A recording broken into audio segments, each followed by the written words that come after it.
Morning. നമുക്കിന്ന് വളരെ എളുപ്പത്തിൽ ഒരു മോരുകറി ഉണ്ടാക്കിയാലോ. നമ്മുടെ ചുരക്ക മോരുകറി. ചുരക്ക മോരുകറി എന്ന് പറയുമ്പോൾ ഒരുപാട് സമയം എടുക്കില്ല കേട്ടോ. മാക്സിമം ഒരു 10 മിനിറ്റിനുള്ളിൽ നമുക്ക് ഈ ഒരു മോരുകറി തയ്യാറാക്കാം. ചുരക്ക വേവിക്കാം, മോരുകറിക്കുള്ള ബാക്കിയുള്ള പ്രിപ്പറേഷൻസ് ചെയ്യാം, കറി ഉണ്ടാക്കുക. അപ്പോൾ എങ്ങനെയാണ് നമ്മുടെ ചുരക്ക മോരുകറി തയ്യാറാക്കുന്നതെന്ന് നോക്കാം.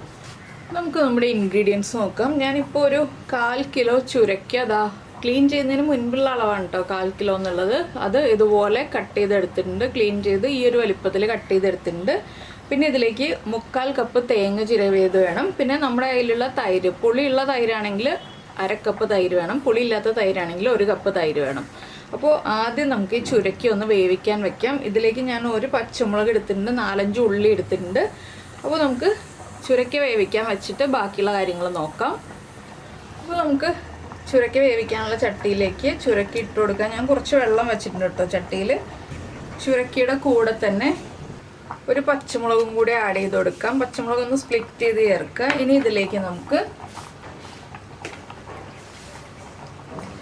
1/2 ടീസ്പൂൺ മഞ്ഞൾപ്പൊടി, ഒരു 1/4 ടീസ്പൂൺ എരിവുള്ള മുളക് പൊടി, നല്ല എരിവുള്ള മുളക് പൊടിയാണ്. ചുരക്കയ്ക്ക് ആവശ്യമായ ഉപ്പ്, ഒരു തണ്ട് കറിവേപ്പില, ഇത്രയും ചേർത്തൊന്ന് വേവിച്ചെടുക്കുക. ചുരക്ക വേവുന്ന സമയത്ത് നമുക്ക് ഇതിലേക്ക് വേണ്ട അരപ്പ് റെഡിയാക്കി എടുക്കാം. അപ്പോൾ നമ്മൾ മിക്സിയുടെ ജാർ എടുത്തിട്ടുണ്ട്. ഇതിലേക്ക് നമുക്ക് തേങ്ങ ചേർത്ത് കൊടുക്കാം. തേങ്ങയുടെ കൂടെ തന്നെ ഒരു 1/4 ടീസ്പൂൺ നല്ല ജീരകം, നമ്മുടെ ക്യുമിൻ സീഡ്സും കൂടി ചേർത്ത് ആവശ്യത്തിന് വെള്ളവും ചേർത്ത് നന്നായിട്ടൊന്ന് അരച്ചെടുക്കുക. നന്നായിട്ട് അരയണം. ഇപ്പോൾ നമ്മുടെ ചുരക്ക കുക്കായി കഴിഞ്ഞിട്ടുണ്ട്. നമുക്കിതിലേക്ക് ഫ്ലെയിം കുറച്ചിട്ട് അരപ്പ് ചേർത്ത് കൊടുക്കാം. അരപ്പിലേക്ക് ഒരുപാട് വെള്ളം ചേർക്കണ്ട കേട്ടോ. അരപ്പ് വെള്ളം ചേർക്കേണ്ടത് നിങ്ങളുടെ ചുരക്കയിൽ വെള്ളം കുറവാണെങ്കിൽ മാത്രം വെള്ളം ചേർക്കുക. ഞാനിപ്പോൾ ചുരക്കയിൽ വെള്ളം ആവശ്യത്തിനുള്ളത് കൊണ്ടാണ് ഒരുപാട് വെള്ളം ചേർക്കണ്ട എന്ന് പറഞ്ഞത്.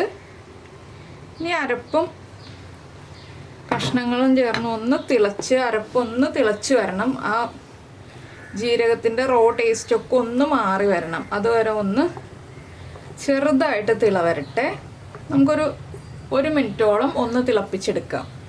ഇപ്പോൾ നമ്മുടെ അരപ്പ് ചേർത്തിട്ട് തിള വന്ന് തുടങ്ങുന്നുണ്ട്. വല്ലാതെ തിളച്ച് മറിയരുത് കേട്ടോ. ചെറുതായിട്ട് ബബിൾസ് വന്ന് ഒന്ന് തിളച്ച് തുടങ്ങാനേ പാടുള്ളൂ. ഇതുപോലെ ഒന്ന് തിളച്ച് തുടങ്ങാനേ പാടുള്ളൂ. ഇനി നമുക്ക് ഫ്ലെയിം ഓഫ് ചെയ്യണം. ഫ്ലെയിം ഓഫ് ചെയ്തിട്ട് മാത്രം നമ്മൾ നമ്മുടെ തൈര് ഒരു ഫോർക്ക് ഉപയോഗിച്ചോ വിസ്ക് ഉപയോഗിച്ചോ ഒക്കെ ഉടച്ച് വെച്ചിരിക്കുന്നത് ചേർത്ത് കൊടുക്കുക. എന്താണെന്ന് വെച്ചാൽ മൺചട്ടി ആയതുകൊണ്ട് ചൂട് കൂടുതലായിരിക്കും. അപ്പോൾ ഫ്ലെയിം ഓഫ് ചെയ്തിട്ട് മാത്രം നമ്മൾ തൈര് ചേർത്ത് കൊടുക്കുക.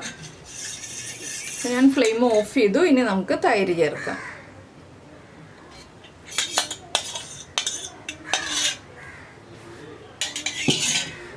തൈര് ചേർത്തിട്ട് നന്നായിട്ടൊന്ന് ഇളക്കി മിക്സ് ചെയ്യുക.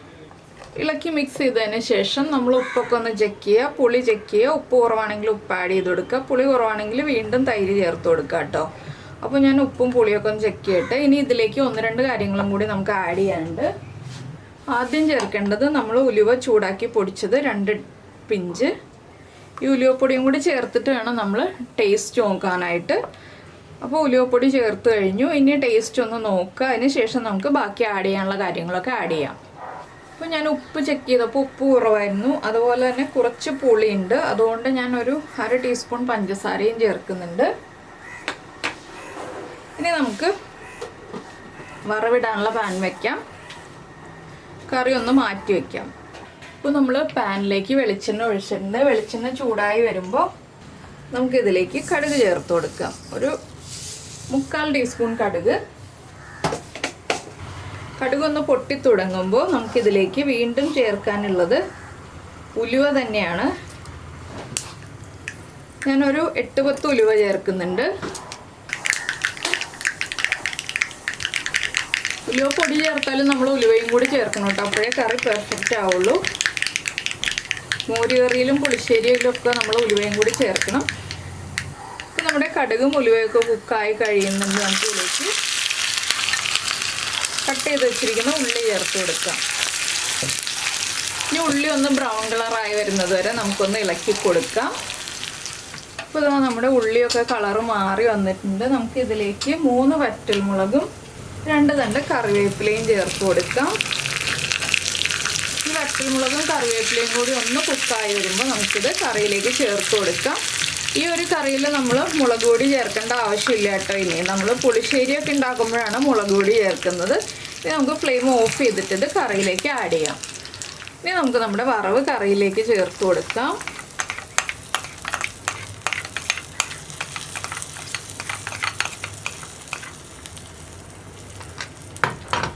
ഇനി ഒന്ന് ഇളക്കി മിക്സ് ചെയ്യുക, അടച്ചു വയ്ക്കുക.